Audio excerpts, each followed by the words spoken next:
Alhamdulillahilladzi ja'ala al-qur'ana min ashhuril hurum wassalatu wassalamu ala nabiyyina Muhammadin wa ala alihi wa sahbihi ajma'in. Nasyhadu an la ilaha illallah wahdahu la syarika lah wa nasyhadu anna Muhammadan abduhu wa rasuluh, amma ba'd. Qala Allah ta'ala fil Qur'anil Karim, inna a'tainakal kautsar fasholli li rabbika wanhar inna syani'aka huwal abtar. Jamaah salat asar Masjid Mas Pemanggang yang berbahagia, alhamdulillah sore hari ini kita diberi kesempatan oleh Allah Subhanahu wa taala untuk tafaqquh fiddin. Mudah-mudahan dengan istimewa kita ini menambah kedekatan kita pada Allah Subhanahu wa taala. Shalawat dan salam tercurahkan kepada junjungan kita Nabi Muhammad SAW. Beliau yang telah memberi uswah hasanah dalam segala aspek kehidupan. Bapak Ibu, para ustadz dan ustadzah yang berbahagia, sore ini kita akan berdiskusi tentang seputar Idul Adha. Ada beberapa poin yang ingin kami sampaikan, yang mungkin poin-poin ini agak menjadi janggal di tengah-tengah masyarakat kita. Yang pertama adalah tentang mana lebih afdol kita ini melakukan kurban sapi ataukah kambing. Kalau kita buka di semua kitab-kitab fikih, hampir memastikan bahwa yang paling afdol adalah kurban kambing atau domba. Walaupun sekarang banyak panitia itu lebih praktis memilih sapi. Yang menjadi momok untuk masyarakat kita, apakah kambing ini bisa meningkatkan tekanan darah? Jadi orang yang punya darah tinggi itu banyak yang ragu-ragu, banyak yang was-was kalau makan daging kambing tensinya naik. Kalau lihat kandungan daging domba, daging kambing, itu tidak ada yang membuat tekanan darah naik. Yang bikin naik itu kadangkala penyajiannya, cara masaknya, cara penyimpanannya, itu yang menjadi problem. Yang kedua adalah apakah Rasulullah pernah berkorban domba yang dikebiri? Nah, ini mungkin akan menjadi suatu pertanyaan yang besar untuk masyarakat kita karena belum terbiasa. Jadi kambing yang dikebiri itu juga pernah dikorbankan oleh Rasulullah SAW. Istimewanya apa? Kambing yang dikebiri ini dia lebih besar, lebih banyak dagingnya, dan juga kemungkinan lebih sehat. Tetapi problemnya ya dia tidak bisa untuk peternakan, untuk pembenihan dan lain-lain. Tapi boleh, dan Rasulullah bahkan pernah korban dengan domba yang dikebiri.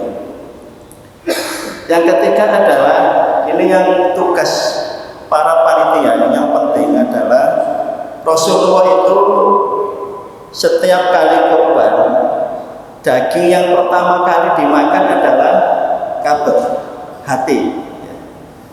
Problemnya kita yang kadang-kadang kurban kok dijatahin hati sama panitia. Padahal orang-orang yang ngerti itu searep-arep. Untuk saitik-saitiknya itu dikasih hati. Dalam bahasa sunnahnya ya tafa'ul. Yang menjadi pertanyaan adalah kenapa Rasulullah memilih organ hati yang pertama kali dimakan sesaat sesudah menyembelih. Dalam suatu hadis yang lain ternyata masyarakat muslimin, makanan pertama kali nanti ahli jannah adalah hati. Hatinya ikan paus. Kalau para syurahul hadis itu menjelaskan bukan hanya ikan paus, pokoknya ikan yang besar sekali. Itu yang namanya hidangan pertama kali nanti yang dimakan oleh ahli jannah. Yang menjadi problem untuk masyarakat kita lagi adalah apakah jeroan, karena hati itu termasuk jeroan, tidak akan meningkatkan asam urat, tidak meningkatkan kolesterol, tidak meningkatkan hipertensi darah tinggi. Kalau yang dimakan itu tidak banyak dan tidak sering, itu memang tidak akan meningkatkan asam urat, tidak akan meningkatkan kolesterol. Walaupun kandungan hati itu banyak mengandung urin. Urin itu adalah yang meningkatkan asam urat. Tapi jangan berlebihan. Jangan berlebihan. Kalau sudah punya pangkat asam urat, silakan makan, tapi jangan terlalu banyak. Hanya sebagai tafakkur di ahli jannah, itba'i Rasul sallallahu alaihi wasallam. Jadi tolong kalau jadi panitia kurban, dititah ini si korban ini ya tolong dikasih jatah hati. Siapa ngerti arep-arep ya, arep-arep mengikuti Kanjeng Nabi. Di dalam sejarah sahabat Nabi itu Abu Ubaidillah bin Jarrah itu pernah dalam suatu peperangan itu memakan bangkai ikan paus. Itu dimakan oleh tentara itu tidak habis selama 18 hari. Itu kita bisa lihat berapa besarnya. 18 hari makan satu ikan paus tidak habis-habis. Terus beliau menyuruh untuk mengambil 2 tulang rusuknya ikan paus itu, disuruh memberdirikan. Itu udah lewat tidak nyantol. Berarti saking besarnya. Lah kandungan hati ini memang bagus sekali untuk imunitas ketahanan, untuk penambah zat besi, penambah protein. Jadi protein tertinggi yang ada di dalam tubuh hewan itu adalah hati. Dengan catatan selalu Islam mengajarkan kulu washrabu wala tusrifu. Jangan berlebih-lebihan. Yang kelima adalah yang paling sering itu cara penyembelihan yang dilakukan oleh panitia. Pertanyaannya adalah kenapa hewan harus disembelih? Itu yang pertama. Dari aspek kesehatan, kenapa setiap hewan harus dialirkan darahnya kalau kita makan? Itu karena darah itu sumber penyakit, sumber bakteri, sumber virus, sumber kuman. Jadi kalau tidak dialirkan, maka akan masih mengumpul di situ. Yang kedua, zat asamnya akan lebih tinggi. Itu yang membuat penyakit rematik, penyakit encok itu karena Karena penyembelihannya tidak dilakukan dengan sempurna. Yang keenam adalah kenapa tidak boleh putus lehernya. Walaupun seandainya dipotong pun putus itu tetap sah, ya. Tetap sah. Akan tetapi sunnahnya tidak boleh putus. Saat kita menyembelih itu kan minimal ada 2 yang harus terpotong, hulkum dan mari. Kerongkongan jalan nafas sama jalan tembolak, jalan makanan, minimal 2 itu harus terpotong. Kalau itu sudah terpotong, seandainya leher itu ikut terpotong, otomatis jantung langsung berhenti. Tetapi kalau kita memotong hewan sembelihan, lehernya tidak putus dengan kepalanya, itu jantung masih berdetak. Nah, jantung berdetak itu memompa darah sehingga darahnya tuntas, tus habis, ya. Sehingga menghindarkan penyakit-penyakit, menghindarkan zat-zat yang masih dikandung oleh darah. Yang kedelapan, saat kita membuka sapi itu, kalau kambing itu jarang, kalau sapi itu paling sering di hatinya itu banyak cacing. Itu bukan terus harus dibatalkan makan daging sapi, enggak. Kalau di wilayah di mana tempat pemeliharaan sapi itu berair, itu hampir bisa dipastikan nanti sapinya di dalam hatinya itu ada cacingnya. Kalau ada cacingnya cukup dibuang di area yang ada cacingnya, hatinya tetap bisa dipakai. Tetapi kalau misalkan cacingnya itu banyak sekali dan bisa lebih dari separuh hati sapi, ya lebih bagus dibuang. Dan yang terakhir adalah kadang-kadang pemikiran kita baik, tetapi secara ilmiah tidak masuk akal. Kadang-kadang kita mesake hewan ini mau dikorbanke, kita kasih makan sebanyak-banyaknya, itu sebenarnya keliru. Jadi kalau sapi itu tidak butuh dikasih makanan 12 jam sebelum disembelih, cukup dikasih air. Kalau dikasih makanan, yang pertama dia belum jadi daging, yang kedua adalah tenggoroknya yang besar, nanti menyusahkan panitia. Si membawa usus, membawa lambungnya itu di sini makanan dong. Jadi kalau 12 jam sebelum penyembelihan itu lebih bagus tidak dikasih makanan, tetapi cukup air. Jadi yang terpenting adalah bagaimana cara kita memahamkan masyarakat tentang penyembelihan yang benar dan sehat. Karena penyembelihan yang benar dan sah itu ya masih bisa diterima. Tetapi kalau penyembelihan yang benar, sah dan sehat itu juga harus menjadi perhatian kita bersama. Saya kira pengantar diskusi kita, monggo Bapak Ibu sekalian yang mau bertanya atau mau berdiskusi tentang hewan kurban. Apa tuh? Terima kasih. Di dalam hadis itu ada larangan memakan daging kurban melebihi 3 hari. Jadi maksimal 3 hari sudah harus habis. Apakah ini juga punya maksud bahwa daging yang tersimpan lama-lama itu kualitasnya semakin jelek? Ya. Terima kasih. Pertanyaannya ada larangan tapi tidak bersifat haram, bersifat makruh lebih 3 hari.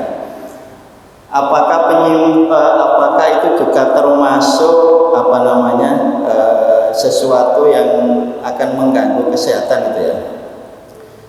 Saya baru ingat apabila panitia itu menyembelih, usahakan pembagian daging itu tidak lebih dari 6 jam. Jadi kalau nyembelih jam 8, 9, 10, 11, 12, 1, 2 itu harus terbagikan. Kenapa? Di atas 6 jam kalau daging ini tidak masuk kompor, tidak masuk kuali, tidak masuk freezer, itu sudah mulai terjadi pembusukan. Nanti akan mulai ada perubahan warna. Terus kualitas daging juga akan kurang bagus. Kalau masalah penyimpanan lebih dari 3 hari, asal penyimpanannya itu bagus ya. Penyimpanan bagus itu tidak usah dicuci. Asal penyembelihannya tadi bersih, potong-potong juga bersih, itu masuk freezer, masuk kulkas, tidak usah dicuci, dibungkus ya. Terus yang kedua, tolong panitia itu kalau bagi, kalau misalkan pakai plastik itu jangan yang berwarna, cari yang bening. Kalau berwarna itu akan nempel zat warnanya. Usahakan putih. Kalau tidak ada kresek putih, ya kalau plastik gula yang 2 kiloan itu kan agak besar. Yang bening ya. Bagus lagi ya, besek-besek itu lebih bagus. Tapi kalau nggak ada terpaksa plastik ya, jangan cari plastik yang berwarna. Jadi kalau surah hadis itu menjelaskan itu bukan larangan yang bersifat haram, tetapi makruh. Yang berikutnya adalah seandainya kita tidak bisa menyembelih hewan kurban. Itu kalau sahabat Ibnu Abbas itu direwangi nyembelih ayam. Jadi piye-piye 10 Dzulhijjah ora iso kurban. Bisa elek-elek kurban kele kurban apa. Itu tuh menghilangkan tamak. Dan ngilangi arep-arep oleh kain untuk pembagian daging kurban. Ibnu Abbas itu selalu kalau tanggal 10 kalau beliau tidak bisa menyembelih hewan kurban, beliau menyembelih ayam. Ya. Itu bisa dibuka di apa namanya, di Hayatus Sahabah ya. Tentang Ibnu Abbas ada itu. Ada lagi yang lain? Begini kan, ada pindah sesuatu yang terpisah dari induknya, itu hukumnya bangkai. Kalau kita motong hewan, kemudian putus, ini yang menjadi induk kepala atau tubuh? Satu. Kemarin gimana? Diulangi lagi. Ada kaidah bahwa sesuatu yang terpisah dari induknya itu bangkai, mayitun. Nah, kalau nyembelih sampai putus, ini yang menjadi induk kepalanya apa? Tubuhnya. Satu. Yang kedua, ini nggak tahu nanti kebenarannya dari Ustaz. Cuma kebiasaan saya meyakini di hari Idul Adha dan hari Tasrik, hewan dan harinya itu berkah. Sehingga kalau hari-hari seperti ini makan sate 3 tusuk sudah awang-awangan. Tapi kalau hari Idul Adha, hari Tasrik, 20 masuk semua, semua makan dan anak-anak saja. Betul apa tidak?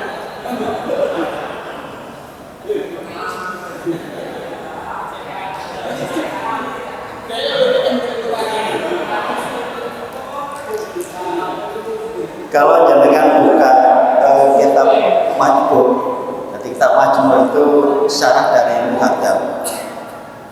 Kalau kita menyembelih indukan, ternyata indukan ini punya janin, punya bayi. Saat disembelih itu keluar kepalanya dari jalan lahir. Itu ini sudah dihitungi satu sembelihan. Ya. Nanti boleh dibuka di kitab Majmu' ya. Jadi kalau kita menyembelih indukan, ya, ternyata saat menyembelih itu keluar kepalanya janin, ya, kepala bayi dari betina ini, ya, itu sudah dihitungi satu sembelihan. Jadi dia sah untuk dimakan. Bukan itu maksudnya. Bukan itu maksudnya. Umpama ada kambing tertabrak trek atau sepeda, nah kemudian kaki yang terpisah, ini bukunya pakai. Itu maksudnya. Nah kalau induknya ini putus, nah yang induk itu kepala apa? Tubuh gitu. Jadi di bab penyembelihan itu kita harus paham 3 istilah. Ada hayatul mustaqirrah, ada hayatul mustamirrah, ada hayatul mahdud. Jadi seandainya hewan ini dibiarkan tidak disembelih pun nanti akhirnya mati, ya. Itu kalau Imam Syafi'i bilang haram. Tetapi ini Imam Malik boleh, asal kita masih menangi nyembelih. Ya. Karena menurut Imam Malik ini matinya kan bukan gara-gara ketabrak, tetapi gara-gara pisau kita. Tetapi kalau kita ikut madzhab Syafi'i tidak bisa, karena dia itu bukan hayatul mustamil, tetapi dia hayatul mahdud. Dijarke wae mesti mati. Ya tergantung jenengan. Nek jenengan ketok ane sing ditabrak itu compe itu mungkin gak eman. Tapi nek bapote compe ya eman disembelih tidak masalah. Ikut madzhab yang mana? Yang kedua, barokah itu memang mauhibah, pemberian. Terus yang kedua yang menjadi inti adalah tetap mindset itu sangat-sangat berpengaruh. Kalau sebelum Idul Adha kita makan sate 2-3 sendok, kita khawatir sebenarnya bukan satenya. Kalau proses pembakarannya itu kita benar, pembakarannya ideal itu minimal 3-5 cm di atas bara apinya. Jadi tidak boleh ininya menyentuh, tidak boleh. Itu yang membuat kandungan urinnya tinggi, sehingga yang punya bakat asam urat Tetapi kalau seseorang itu makan di hari Idul Adha sama hari Tasyrik, sebenarnya komponen dagingnya ya sama, reaksi nanti juga akan sesama. Tapi yang membuat berubah itu ya karena mindsetnya. Makanya mindset itu ya bisa dirubah. Makanya orang-orang kalau pas tidak punya uang, ya dibayangke wae panganan teriki padha karo ikan paus, artinya ikan paus. Kaca dirimat sendiri. Tapi yang jelas tiap individu itu punya keunikan, punya toleransi sendiri-sendiri. Makanya kata-kata halal dengan kata-kata thayyib itu berbeda. Halal itu untuk semua, baik itu orang muslim, orang kafir, tetap sama, kriterianya halal itu sama. Tetapi begitu masuk thayyib, antar orang Islam aja sudah berbeda. Oh, saya punya bakat kolesterol, maka secara ilmiah makanan-makanan tertentu yang banyak mengandung kolesterol seperti telur, udang, kaldu, kepiting, cumi-cumi, susu, santan, ya pasti akan saya konsumsi dalam kondisi yang sangat-sangat terbatas. Jadi intinya pertanyaannya itu ojo mumpung Idul Adha terus dipol-pol tetap tidak boleh. Terus harus melihat bakatnya. Kalau punya bakat asam urat, punya bakat kolesterol, ya tetap dikendalikan. Satu lagi pertanyaan. Kemarin viral menyembelih dengan stunning, pemingsanan. Dipisahkan dulu baru disembelih. Itu dari segi kesehatan seperti apa? Yang kedua. Waalaikumsalam. Sudah datang mobilnya? Belum. Masih. Iya, mobilnya sudah datang. Iya. Nggih.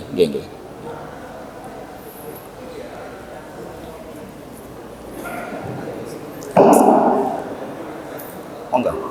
Yang kedua itu penyembelihan itu kan yang mengakhir sama hari Tasyrik. Rasulullah sendiri itu kita perhatikan kan sering menyembelih di yang mengakhir itu kan. Lebih utama mana? Pada tanggal 10 atau hari Tasyrik? Yang pertama Yang pertama itu sistem sebelum menyembelih di stunning, di pemeriksaan. Dari segi kesehatan. Tadi stunning itu seperti nyetro, jadi dikasih kejutan gitu. Jadi memang macam-macam teknik itu macam-macam. Tetapi kalau saya baca di fatwa MUI itu diizinkan dengan catatan dia itu tidak mati, tapi pingsan. Jadi ada kapasitasnya. Tapi saat kita stunning tiba-tiba mati ya sudah jadi bangkai. Jadi catatannya MUI itu diizinkan, tapi saat di stunning itu betul-betul dia semaput, bukan dalam kondisi mati. Terus yang kedua adalah mana lebih utama, hari Nahr atau hari Tasyrik. Jadi yang betul dipahami para asatidz sekalian, Nabi itu korbannya itu wajib. Kalau kita kan sunnah muakkadah, kecuali Imam Hanafi. Imam Hanafi itu kalau kita mampu wajib, tidak ada kata-kata sunnah muakkad. Tapi Rasulullah wajib. Makanya Rasulullah itu dalam setiap kali kurban itu mesti lebih dari satu kambing. Satu ini yang wajib. Yang bedakan kalau kita kurban wajib kan kita tidak boleh makan dagingnya. Misalkan saya kurban ini nadar, berarti ini kan menjadi kurban wajib. Maka saya tidak boleh makan dagingnya sama sekali. Tetapi kalau saya kurban ini kurban sunnah, ya saya dapat jatah. Ada yang menyebutkan sepertiganya untuk yang korban atau sebagian besar diberikan, tapi tetap dia boleh makan. Lah kalau melihat sepanjang yang saya baca itu memang afdoliyahnya adalah Yaumun Nahr. Jadi tanggal 10 Dzulhijjah. Tetapi itu lihat sikon. Kalau misalkan besok ini hari Jumat tidak memungkinkan jadi pagi. Tapi jangan lupa tadi untuk panitia usahakan membagi jatah daging itu sebelum 6 jam sudah ada di tangan orang-orang yang pernah menerima. Saya kira itu yang dapat kami sampaikan. Mudah-mudahan kita bisa berkorban. Kalau tidak bisa ya kita mensupport orang yang mampu berkorban. Kenapa dalam surat Al-Kautsar yang kami baca tadi, inna a'tainakal kautsar fasolli lirabbika wanhar. Jadi ada dua amalan yang digabung, yaitu sholat dengan korban. Ini adalah dua amal pendekatan yang paling dekat, yang paling bypass, yang paling jalan tol yang bisa ditempuh oleh manusia. Jadi kalau kita mau dekat betul kepada Allah Subhanahu wa taala ya dua jalan ini, jalan sholat dengan jalan berkorban. Saya kira itu yang dari kami. Mohon maaf bila ada kesalahan. Wassalamualaikum warahmatullahi wabarakatuh.